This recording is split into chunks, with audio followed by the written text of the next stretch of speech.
Cyrano, lovely to meet you. You are James, aren't you? That's correct, yeah. Yeah, so tell me, I mean, Cyrano is a wonderful name for a music project, but why did you choose that?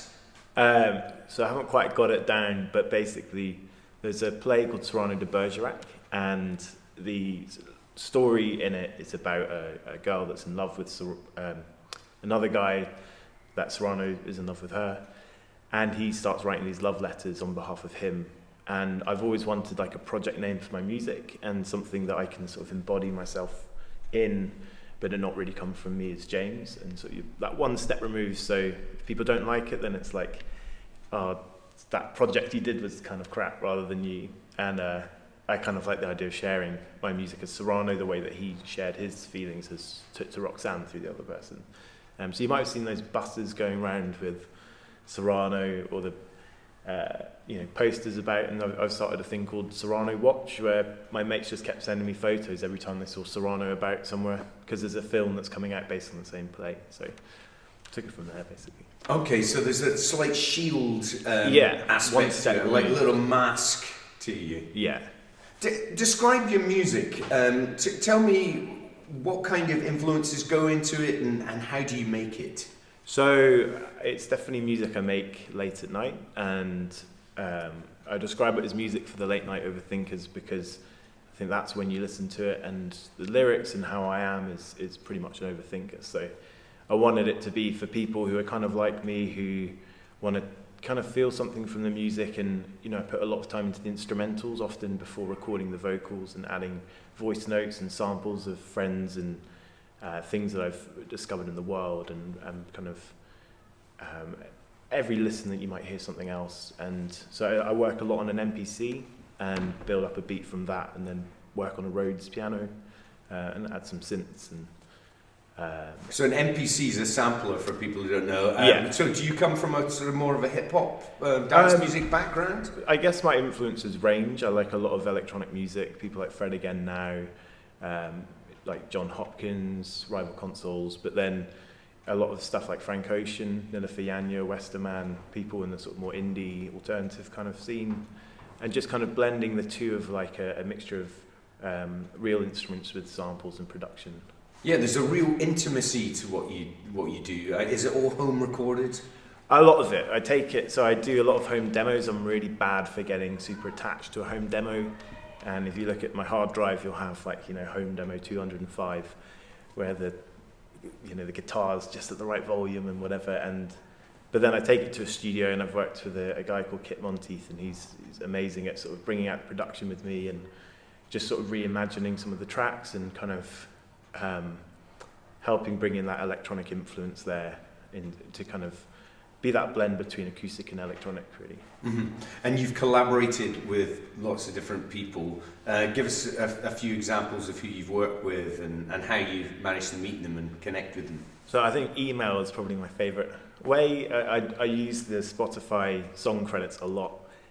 So my debut single, White Wine, I love Nila Fayanya's debut album, especially the use of sax on it, and was checking out who she'd worked with, and got in touch with this guy called Ollie Barton Wood, and we co-produced that track and got Jazzy Bobby, who's the sax player, on it as well. And then Kit plays with the band Foals, and I was lucky enough to go to the studio in Oxford, and that's where we've worked on the whole EP. And I just wanted to work with people who I basically admire, and love the kind of stuff they can do, and think that I have a track that would suit them best, really. And the reaction's been positive? Yeah, I think it's, I actually did a bottle of wine to celebrate my first track, White Wine. I do think people probably even prefer that to the song, but it's been great to sort of bring people into my music. It's something I've worked on for a long time now, and to actually let people hear it and hear what I'm about, and the kind of music I'm making, so they can sort of put a sound to the chat, really.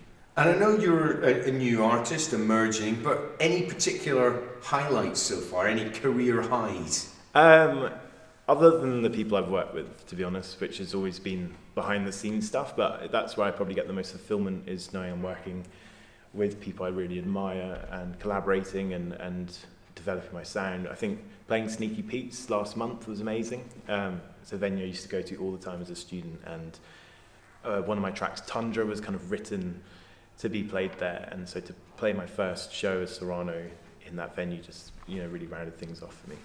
Tell us what you're looking forward to at Wide Days. So I came last year as an attendee and just met so many amazing people in sync and A&R and everything. So I think the one-to-one sessions, getting to know people, especially now it's back in person, it's going to be really good.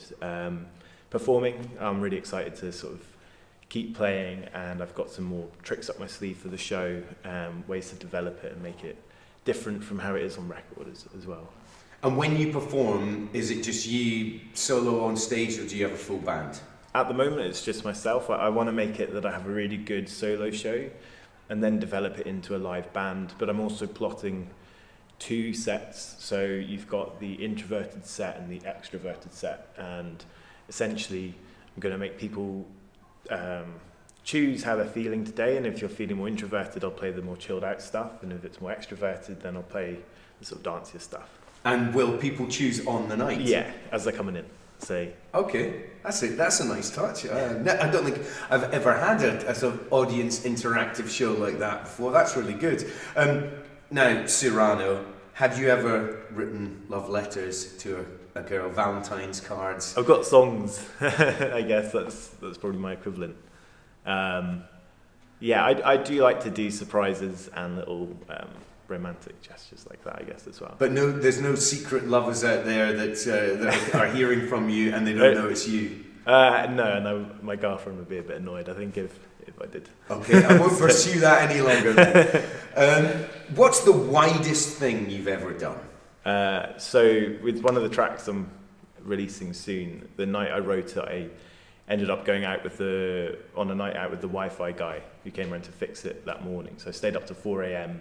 working on this track, fell asleep on my sofa, and woke up to this knock at the door, and the Wi-Fi guy had come around to fix everything and saw my gear still on.